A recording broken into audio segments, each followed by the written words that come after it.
স্বামীরা 12 লক্ষ টাকার বিনিময়ে ডনকে তারা ঠিক করেছিল তাকে হত্যা করার জন্য। ক্লোরোফর্ম দিয়ে তাকে অচেতন করা হয় এবং তার অচেতনটাকে চিৎ করার জন্য তাকে ইনজেকশনও দেওয়া হয়। আগে চেতনানাশক ইঞ্জেকশন দিয়ে এভাবেই নিজ বন্ধু সালমান শাহকে হত্যা করে সামিরা ও ডন। শেষ পর্যন্ত ফাঁসি হয়ে গেল সালমান শাহর স্ত্রী সামিরার। 12 লক্ষ টাকা ডনকে দিয়ে মহানায়ক সালমান শাহকে বিদায় করে দেয় তার স্ত্রী সামিরা। আপনি কি চান বিচার হোক? কিসের বিচার? সালমান শাহ কি করেছে? আমি বিচার চাই আমার। 6 লক্ষ টাকা নিয়ে একটি প্লাস্টিকের দড়ি কিনে নিয়ে আসে। সেই সাথে সালমান শাহকে দুনিয়া থেকে সরানোর জন্য যত সরঞ্জাম দরকার সবকিছু একত্রে নিয়ে প্রায় রাত 2:30টার দিকে চিত্রনায়ক সালমান শাহকে হত্যায় খলনায়ক আশরাফুল হক ডনের সঙ্গে 12 লাখ টাকায় চুক্তি করেছিলেন সামিরা হক ও আজিজ মোহাম্মদ ভাই। শাবনুরের কারণে সামিরার সংসার ধ্বংস হয়ে গেছে। সালমান শাহের মৃত্যুর কারণ হচ্ছে দুইজন, এক হচ্ছে শাবনুর আর হচ্ছে তার মা। চিত্রনায়ক সালমান শাহ মামলায় খলনায়ক ডনকে মৃত্যুদণ্ড দিয়েছেন আদালত।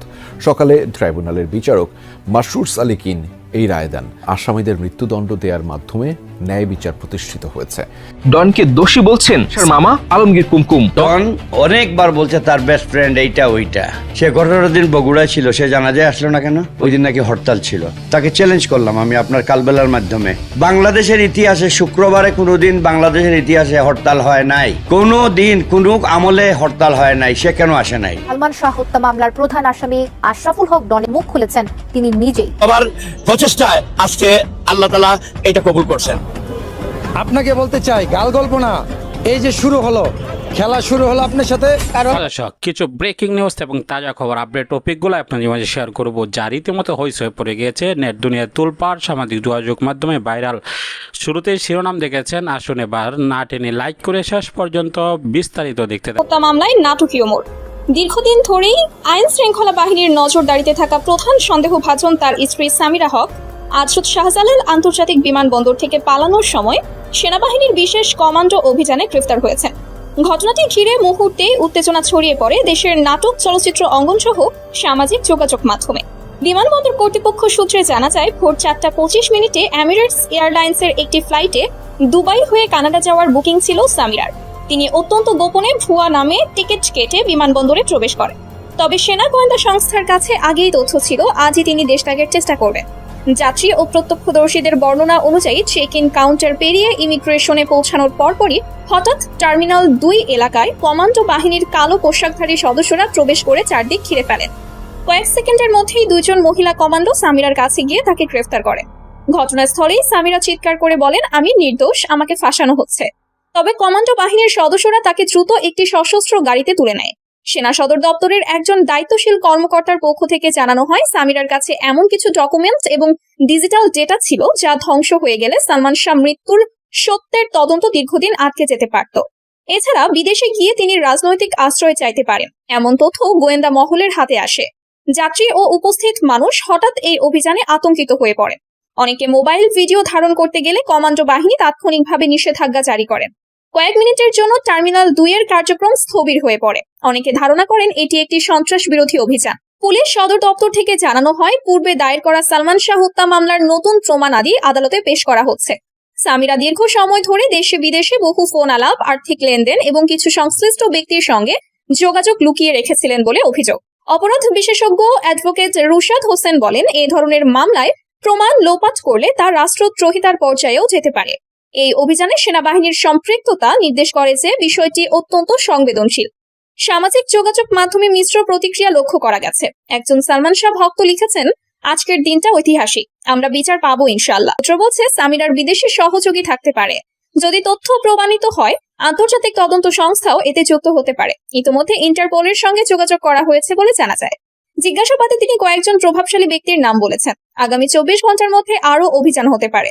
আগামী 48 ঘন্টার মধ্যে ব্রিফিং, ডিজিটাল ডেটার ফরেন্সিক বিশ্লেষণ, সম্ভাব্য আরও গ্রেফতার, জনগণের স্পষ্ট দাবি, দোষীদের শাস্তি এবং সালমান শাহর রহস্যময় মৃত্যুর সঠিক বিচার। বহু বছর ধরে এই মামলার প্রতি জনগণের আবেগ প্রবল। দেশের ইতিহাসে আলোচিত এই মৃত্যুর রহস্য উন্মোচনের পথে এটি বড় অগ্রগতি বলে মনে করছেন বিশেষজ্ঞরা। রাজধানীর বিভিন্ন স্থানে রাত থেকেই আনন্দ মিছিল দেখা গেছে সালমান শাহ ভক্তদের মাঝে। সামিরাকে আপাতত সেনা সদর দপ্তরে কঠোর নজরদারিতে রাখা হয়েছে। তদন্তের স্বার্থে মিডিয়া সরাসরি প্রবেশ নিষিদ্ধ। সময় বলে দেবে এই গ্রেফতার কি নতুন সত্যের দুয়ার খুলবে নাকি আবারও চাপা পড়ে যাবে রহস্যের ইতিহাস। আমাদের একজন বিনোদন সাংবাদিক বলেছিল সালমান শাহ মৃত্যুর 29 বছর আগেও বিক্রি হয়েছে, 29 বছরও পরেও বিক্রি হচ্ছে।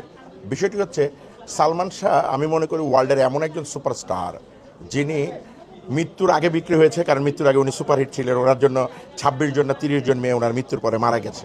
বাংলাদেশ না, সারা ওয়ার্ল্ডের এমন কোনো শিল্পী নেই যে যার জন্য এতগুলো ভক্ত মারা গেছে একদিনে। তো তেমনি ঠিক 29 বছর পর আজকে যখন একটি অডিও ক্লিপসের কারণে এবং পুনরায় মামলা করার কারণে চারিদিকে একটি আলোচনা সমালোচনার চাউর হয়েছে, সালমান শাহ নিউজ কিন্তু আবারও খায় আর কি খায়। মানে সালমান শাহ মৃত্যুর আগেও খেয়েছে দর্শকদের কাছে, মৃত্যুর পরেও কিন্তু খাচ্ছে দর্শকদের কাছে। তার মানে কি এমন একজন সুপারস্টার যে মৃত্যুর আগেও খেয়েছে, মৃত্যুর পরেও খাচ্ছে। এবং আপনি দেখেন 1985 সালে বিটিভির আকাশছোঁয়া নাটক দিয়ে কিন্তু সালমান শাহ আসছে।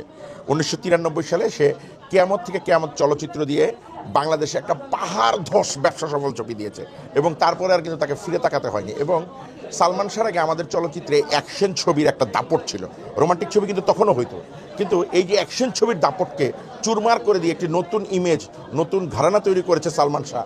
সেই ইমেজের কারণে কিন্তু সালমান শাহ প্রচুর কিন্তু একজন মনে করা হচ্ছে কি শত্রু তৈরি হয়েছিল। কিন্তু 1996 সালের 6 সেপ্টেম্বর মাত্র 25 বছর বয়সে এই সুপারস্টার আপনি দেখবেন ভার্চুয়াল মিডিয়াতে সবাই শুনছেন যে আমাদের শ্রদ্ধেয় কার স্ত্রী যেন সম্ভবত আহমেদ শরীফ ভাইয়ের স্ত্রী না যেন কার স্ত্রী, আমি একটু ভুলে গেছি, তিনি বলেছেন যে নীলা চৌধুরীর সাথে সবসময় সালমানের ঝগড়া লাগতো, কারণ নীলা চৌধুরীর চাল মানে তার যেহেতু উনি মা, আমি এই ব্যাপারে বলতে চাচ্ছি না, সো দ্যাট যাই হোক তাদের মা ছেলের মধ্যে প্রতিনিয়ত ঝগড়া। আর সামিরা সম্পর্কে টোটাল ভার্চুয়াল মিডিয়া আপনারা জানেন যে আমি তথ্য উপাত্ত সহ কথা বলি।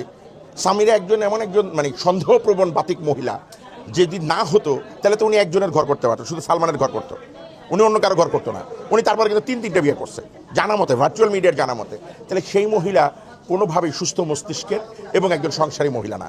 তাহলে দুজন নারী, এরকম দুজন নারীকে নিয়ে সালমান শাহ আমার ধারণা সবসময় একটা মেন্টাল টর্চারে থাকতো। আর আজকে 29 বছর পর যে অডিও ক্লিপটি নিয়ে এত ভাইরাল হচ্ছে, চিল্লাচিল্লি হচ্ছে, আমি তাদের উদ্দেশ্যে বলতে চাই, ওনারা বলেছেন একটা ইঞ্জেকশন প্রয়োগের মাধ্যমে হচ্ছে গিয়ে সালমান শাহকে আগে অচেতন করা হয়েছে, তারপর প্রথমে এটা তদন্ত করছে সিআইডি, আপনারা জানেন যে সেটা রায় হয়েছে, সেই রায় বলছে, তারপরে তদন্ত করছে পিআইবি, সেটা তো একবারও কি ভাই ওই সিট পাইলো না, ওইটা পাইলেই তো মামলা তখনই অন্যদিকে প্রবাহিত হইতো। তো সো দ্যাট এই যে 29 বছর পর নতুন নাটকটি করছে যারা ভিউ মিডিয়ার মাধ্যমে, অথবা এই যে আজকে ধরেন ডন হোক, সামিরার পক্ষ আমি যাচ্ছি না, ডন হোক আর অন্য 11 জনের সংসার, এর মধ্যে ডন আমাদের শিল্পী, আমাদের সহযোগী। আজকে একজন শিল্পী খায় কিন্তু হচ্ছে গিয়ে এই অভিনয় করে, সে কিন্তু আর অন্য কিছু করে না ভাই। যারা আপনারা সাংবাদিকতা করেন তারা আপনারা কিন্তু এইটা নিয়েই চলে। তো দ্যাটস দ্য রিজন আমি মনে করি যদি এই যে সাফার করে ডন বা অন্যদের কথা আমি জানি না, ডন যদি সাফার করে একজন শিল্পী হিসেবে, এই যে ডনের পরিবার যদি 4-5 বছর সাফারের পর ডন কি বলা চলে নিরপরাধ সাব্যস্ত হয়, তার দায়ভারকে নিবে আগে লিখিত দেয়। এই দায়ভারটা তো আগে লিখিত নেওয়া উচিত যে একজন শিল্পী 5 বছর পর যখন বেকসুর খালাস হবে, 29 বছর পর আবার 5 বছর সে অত্যাচারিত হয়ে, তার জবাবটা কে দিবে? তো আমি মনে করি এই যে নতুন করে আবার একটি টালবাহানা শুরু হয়েছে। বয়স বাড়ার সাথে সাথে বাড়ছে প্রয়াত নায়ক সালমান শাহের সাবেক স্ত্রী সামিরার উলঙ্গ হওয়ার পরিমাণও। অবশ্য উলঙ্গ আর বেহায়াপানাই সামিরার গোটা জীবনের একমাত্র অর্জন। এই কামুক নারী কখনোই এক পুরুষে খুশি হতে পারেননি।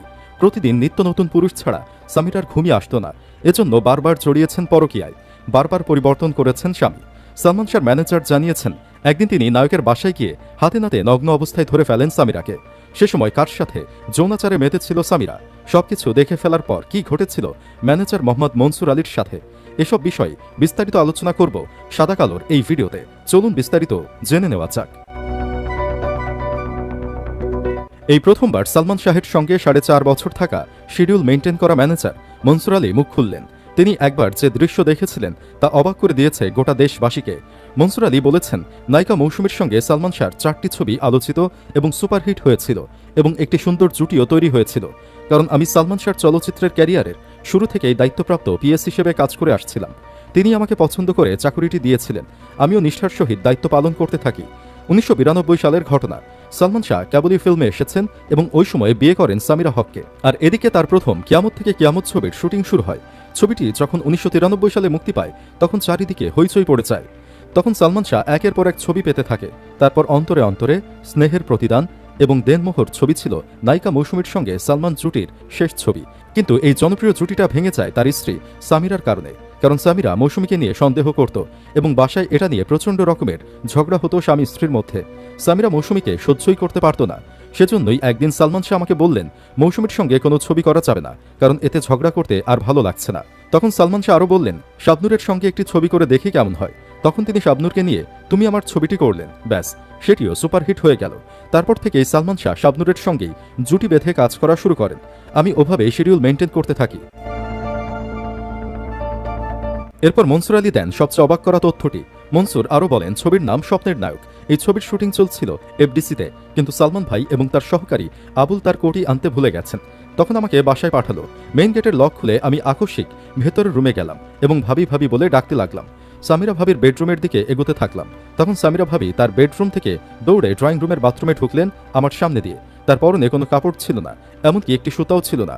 আমি তো ভয়ে কাঁপতে শুরু করলাম। তারপর সামিরা ভাবি বাথরুম থেকে মাথাটা বের করে বডি ভেতরে রেখে আমাকে বললেন মনসুর তুমি আর আসার সময় পেলে না? তখন আমি বললাম ভাবি ভাই তো একটি জিনিস ছেড়ে গেছেন, তাই আমাকে নিতে পাঠালেন। তখন ভাবি বললেন সালমানের ড্রেসের রুমে গিয়ে দেখো। আমি ড্রেসটি রুমে গিয়ে খুঁজে পেলাম। ততক্ষণে সামিরা ভাবি ড্রেস পরে আমার সামনে এসে আমাকে বিদায় দিলেন। আমি চলে গেলাম।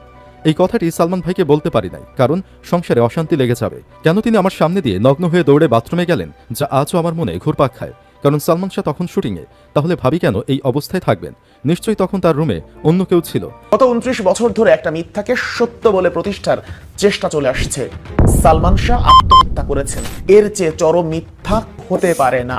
আপনি চোখ বন্ধ করে ধরে নিতে পারেন যারা এই পরিকল্পিত হত্যাকাণ্ডকে আত্মহত্যা বলে চালানোর চেষ্টা করেছে তারা এই হত্যার সাথে সরাসরিভাবে জড়িত। 1996 সালের 6 সেপ্টেম্বর পরিকল্পিতভাবে হত্যা করা হয় সালমান শাহকে। শুরুতে আত্মহত্যা মনে হলেও ঘটনার আলামত আর একের পর এক প্রমাণগুলোই বলে দেয় এটা কোনো আত্মহত্যা ছিল না, বরং ছিল একেবারে নিষ্ঠুরভাবে পরিকল্পিত হত্যাকাণ্ড। সামিরা দরজা খুলে দেয়, তারপরে ডন জাভেদ ওরা ঝাঁপিয়ে পড়ে সালমানের উপরে। একের পর এক আলামত দেখলে আপনার আমার কারোর কাছেই বিষয়টা পরিষ্কার হতে আর বাকি থাকে না যে 1996 সালের সেই 6 সেপ্টেম্বরে একেবারে নিষ্ঠুরভাবে হত্যা করা হয়েছিল বাংলা সিনেমার সুপারস্টার সালমান শাহকে। তখনকার পেপার কাটিং, ঘটনা প্রবাহ কিংবা এই হত্যাকাণ্ডের সঙ্গে প্রত্যক্ষ বা পরোক্ষভাবে জড়িত মানুষগুলোর সাক্ষ্য দেখেই প্রমাণিত হয়ে যায় যে এটা কোনো আত্মহত্যা ছিল না, ছিল হত্যাকাণ্ড। আমার হাজবেন্ড এটা করাইছে আমার বাইরে দিয়ে। প্রত্যেকটা পয়েন্ট বাই পয়েন্ট কথা বলবো, প্রমাণ সহ, যুক্তি সহ। সাথে আছি শেখ আশিক। সালমান শাহ হত্যাকাণ্ডের হতে চলেছে প্রায় 30 বছর, কিন্তু এখন পর্যন্ত মীমাংসা হয়নি এই মামলার। বারবার করে সত্যতা বেরিয়ে এসেছে। কখনো কখনো মামলার একাধিক আসামিও স্বীকার করে নিয়েছেন যে এটা ছিল পরিকল্পিত হত্যাকাণ্ড। কে কে জড়িত ছিলেন সেই নামগুলো তারা সম্মুখে বলে দিয়েছে। আপনি সাধারণ ভক্তদের দিকে তাকান, কথা বলুন সালমান শাহর মা, মামা কিংবা নিকট আত্মীয়দের সঙ্গে। ঠিক একই সঙ্গে আপনি এমন কিছু মানুষের সঙ্গেও কথা বলতে পারেন যারা এই হত্যা মামলার আসামি নয়, একই সঙ্গে সালমান শাহর কাছাকাছি ছিলেন সিনেমার মাধ্যমে। এদের কেউই বলবে না যে সালমান শাহ আত্মহত্যা করেছে, অথচ যাদের বিরুদ্ধে অভিযোগ শুধুমাত্র ওই মানুষগুলোই বলে আসছে বারবার করে যে সালমান শাহ আত্মহত্যা করেছে। কিন্তু তারা এখন পর্যন্ত এমন কোনো আলামত দিয়ে প্রমাণ করতে পারেনি যে সালমান শাহ আত্মহত্যা করেছে। 1997 সালে মামলার অন্যতম আসামি রিজভি স্বীকার করে নিয়েছিলেন যে সালমান শাহকে কে কে হত্যা করেছিলেন। রিজভির সেই জবানবন্দিতে একেবারে নির্দিষ্টভাবে উঠে এসেছে যে 12 লাখ টাকার বিনিময়ে সালমান শাহকে হত্যার চুক্তিতে তারা রাজি হয়। ঠিক একইভাবে মামলার অন্যতম আসামি মেকআপ আর্টিস্ট রুবি 2017 সালে ফেসবুক লাইভে এসে স্বীকার করে নেন যে তার স্বামী সহ তারা কে কে জড়িত ছিলেন সালমান শাহ হত্যা মামলায়। সালমান শাহ আত্মহত্যা করে নাই, সালমান শাহ খুন হয়েছে। আমার হাজবেন্ড এটা করাইছে আমার বাইরে দিয়ে। আমার হাজবেন্ড করাইছে, এটা সামিরার ফ্যামিলি করাইছে, এটা আমার হাজবেন্ড দিয়ে আর সবাই মিলে, সব চাইনিজ মানুষ। সালমান শাহ আত্মহত্যা করে নাই, সালমান শাহ খুন হয়েছে। কিন্তু আসামি রুবি বা রেজভি হত্যাকাণ্ডের ঘটনা স্বীকার করে নেওয়ার পরও যখনই তারা সেফ জোনে চলে গেছেন কিংবা যখনই তাদের উপর চাপ এসেছে তখনই তারা তাদের ভুল পাল্টেছে, সাথে সাথে অস্বীকার করেছে তাদের সেই দেয়া সাক্ষ্য। খুন হইলে তো খুনি খুন করছে, এটা খুন হয়েছে নাকি প্রমাণ করুক কেউ। সালমান শাহ হত্যা মামলার অন্যতম আসামি খলনায়ক ডন। এই ডন বারবার করে দাবি করে এসেছেন যে সিনেমা জগতে সালমান শাহর সবচেয়ে কাছের বন্ধু তিনি। দর্শক, সম্পূর্ণ ভিডিওটি দেখলেন, বুঝতে পেরেছেন ভিডিওটি অত্যন্ত গুরুত্বপূর্ণ। আমরা ব্রেকিং নিউজ, তাজা খবর, আপডেট টপিকগুলো আপনাদের মাঝে শেয়ার করি। সকল আপডেট এবং ব্রেকিং নিউজগুলো সর্বপ্রথম পাওয়ার জন্য আমাদের চ্যানেলটিকে সাবস্ক্রাইব করে পাশে থাকা বেল বাটনটি অন করে দিবেন। ভিডিওটি সর্বোচ্চ শেয়ার করে দিবেন। দেখা হচ্ছে পরবর্তী ভিডিওতে। ভালো থাকুন, সুস্থ থাকুন। আসসালামু আলাইকুম ওয়া রাহমাতুল্লাহ।